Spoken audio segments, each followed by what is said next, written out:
Hey guys, Ollie the Tea Guru here. I really hope you're well.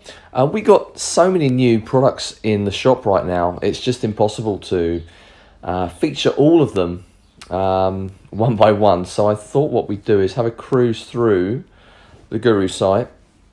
I'm going to look in the new in stock section and just do a very brief synopsis of the new stuff we've got in. Now, this website won't be with us for too much longer.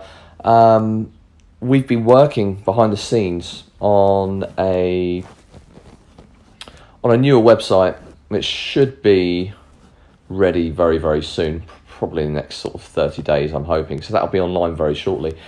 Right here, right now, we're in the new in stock section of the Tea Guru website. First off, you can see some teacups that I got in. I don't get much teaware in. This was a little bit of a flyby, but I thought I'd source a few of these for the store. Personally, I prefer this one. This is my favourite. A little closer look at these. I mean, they're not sort of artisan craft teacups or anything. Well, I thought they were pretty. Okay. We've got some new pu'er picks in as well. The Winter's Warrior, which proved very popular. This is the Winter's Warrior 2.0. Only real difference being the handle, which is a slightly different colour. Apart from that, it's the same thing. Same deal. Slightly darker handle than the original wood.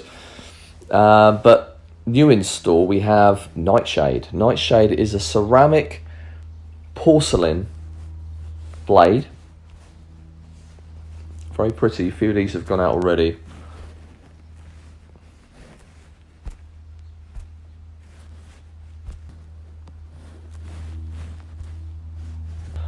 We still have some organic luwak coffee that we source from the coffee farm in Bali personally. The coffee that's been through these little critters. Very, very nice coffee. Very smooth. That's still in stock. Yeah, so this 2009 Nanjian Chuo. Very interesting indeed. If you liked the 2006 Fengqing that we've got in, you'll like this. It's woodsy, cedar kind of notes, and I would say aged pine wood. If you could imagine tasting aged pine wood, that's what I'm getting from this little chuo. So that's an interesting little pick.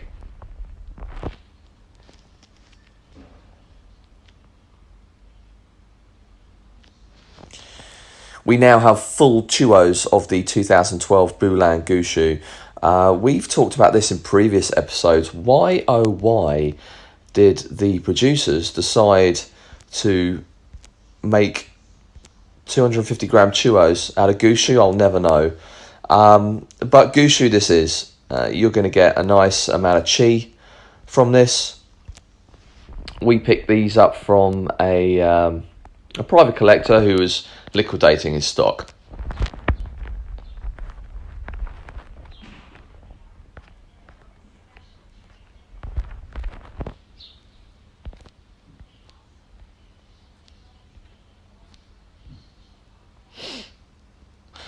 Okay, the 2015 Chanma Citrus Ripe Pu'er Tea Balls. If you've tried our normal tea balls, this will be a little treat for you. More aged, long infusion times. This tea really goes the mile.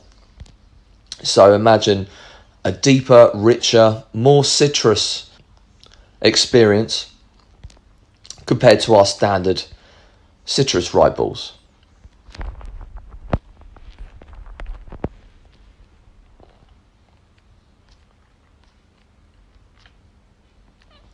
We've got fresh 2020 green Hajari in for all the Hajari heads out there. We're getting a lot of orders of this, so we're managing to keep our stock very, very fresh.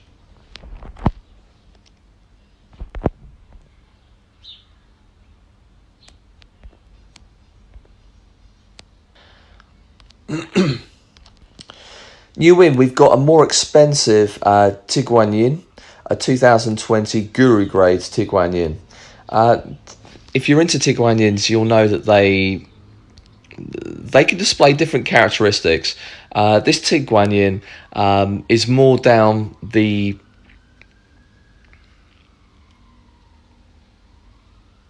Alright, fresh for 2020, we decided to push the boat out a little bit with our Tieguanyin. This year we've got the Guru grade Tieguanyin. If you're a Tieguanyin drinker, you'll know that there is a vast spectrum of flavours with Tieguanyin.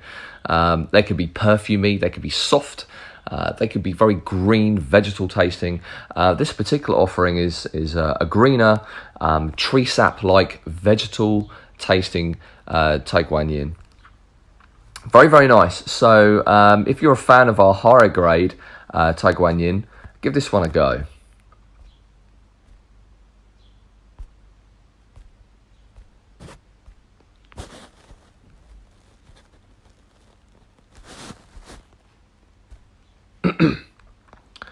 Of course, we've also got in the 2020 higher grade. I think we're out already of the 2020 definition. We're getting a little bit more of that in. Wow, okay, the 2020 Spring Night Blossom Chong. Now, this is its own Chong in its own right, but for me, it's kind of like the hybrid, the hybrid cousin of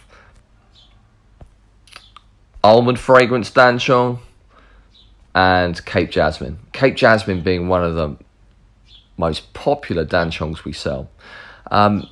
It's kind of more elegant than a Cape Jazz, but not as pushy as a Cape Jazz. It does have some kind of almond back note as well.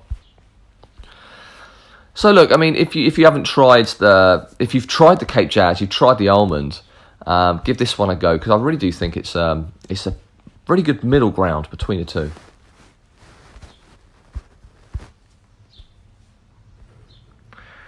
Spring 2020 almond fragrance.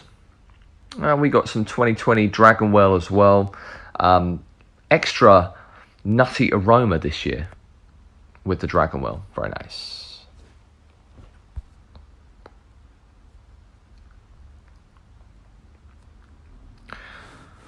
We got some of these large 300ml glass teapots in.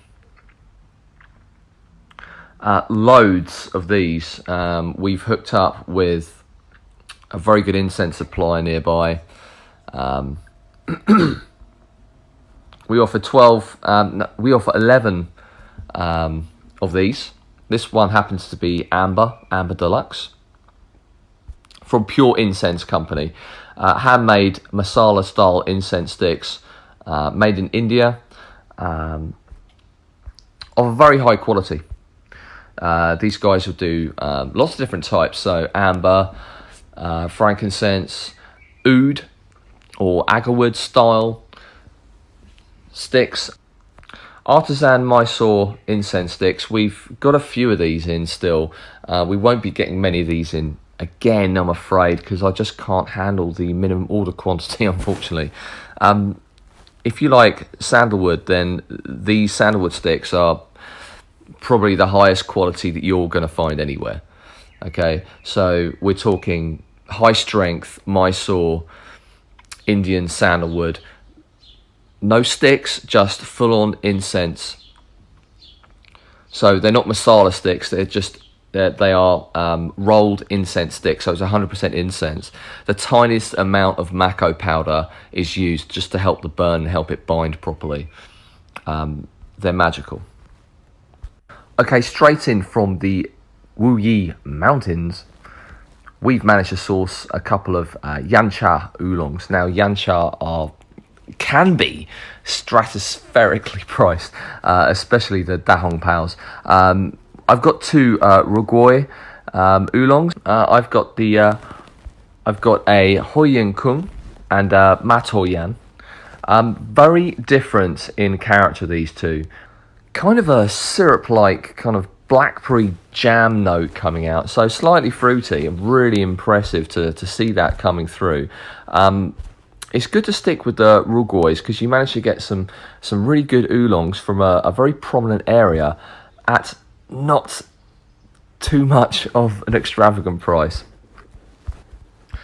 Yeah, this one's really cool because you're getting that sort of you're getting those dark fruit, forest fruit flavors coming through in the broth. It's slightly sweet as well. The matoyan is very different. It's very different, and I'm wondering what you guys think about this one because I wouldn't say that the palette of this. I wouldn't say that the profile of this tea is particularly typical of the Western palate. It's comparing it to the Hoyunkang. It's stronger. You could say bitterness, but not really. It's kind of like a bubbly astringency that kind of plays through as bitterness. It kind of comes out of as bitterness, but it's not. It's kind of like a fizzy tonic astringency, which is super impressive. More forceful, definitely more forceful than the Haiyunkang. But this is 100% the kind of oolong that you wouldn't really expect to see in the West, flavour-wise. I want to know if you guys enjoy it. I mean, this kind of profile is adored in China, and it's definitely a good oolong. You know, if you're into your oolongs and you've tasted them for a while, you'll know that this is a high caliber oolong. I'm very interested to know if this kind of profile is something that you guys are interested in, because if you are, then there's one or two more oolongs that I can push your way. So we haven't got a lot of this in. I'd like to know what you guys think about it and tell me whether this is a genre you would like to explore more. So, two extremely good yan chas,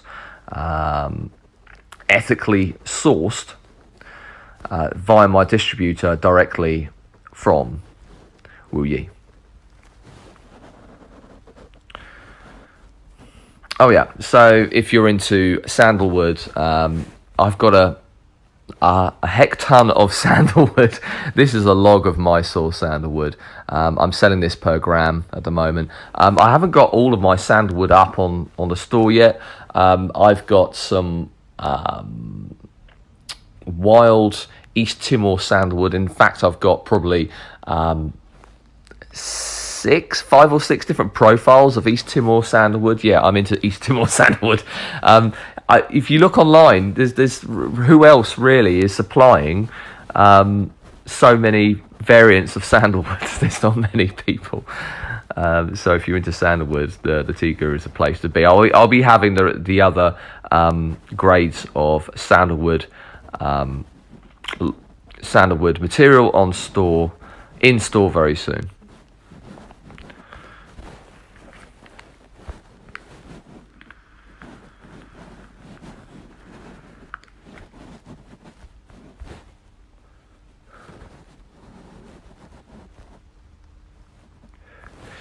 This is a kind of one-off. It's a premium organic Tibetan incense cone.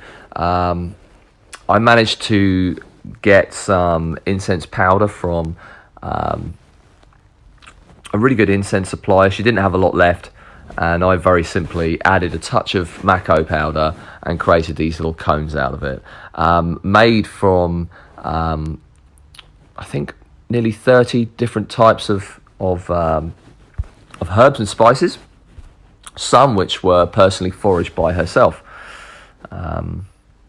They've been matured for 2 years before they were sold to me. So I have a few of these cones if you want to try. The Spring 2009 Mother Bush Fengqing Pine Needle Black Tea. This is featured in an earlier episode. Stunning black tea, super smooth, albeit pretty pricey. We still got some of this in. Spring 2020 dehydrated Dan Chong. Now, if you like the Spring 2020 Dan Chong or the Spring 2019 dehydrated Dan Chong, I did taste actually a higher caliber dehydrated Dan Chong. So if anyone's interested in that, give me a shout. So guys, as of right now, that's it. That's all the new stock we have in. But I tell you what, we got some really wicked new tea coming in. Very soon we're getting in a few more aged teas in. 2007 and a 2003 factory cake. Very, very nice. And I'm still waiting for my Gushu white tea cakes, and I've been asked a lot of questions about that one. I've tasted the Bingdao Gushu, and I must report, I was thrown back about it. It was a stunning tea. This is a spring 2019 Bingdao. We're only making 10 cakes of that now. 2 of those 10 cakes have already been pre-bought, so we've only got about another 8 cakes of that remaining. If you'd like to reserve your Bingdao tea cake or white Gushu cake ahead of time, please let me know. They're going to be numbered. There's only going to be 10 of them made each, and they are both stunning teas. You can also sample the teas as well. I'll be breaking up one of the tea cakes for samples. Price of the Bingdao Gushu tea cake is going to be in the region of £250 to £260. Okay. Thank you very much, guys, and as always, happy cupping. I'll see you on the next episode. Bye bye.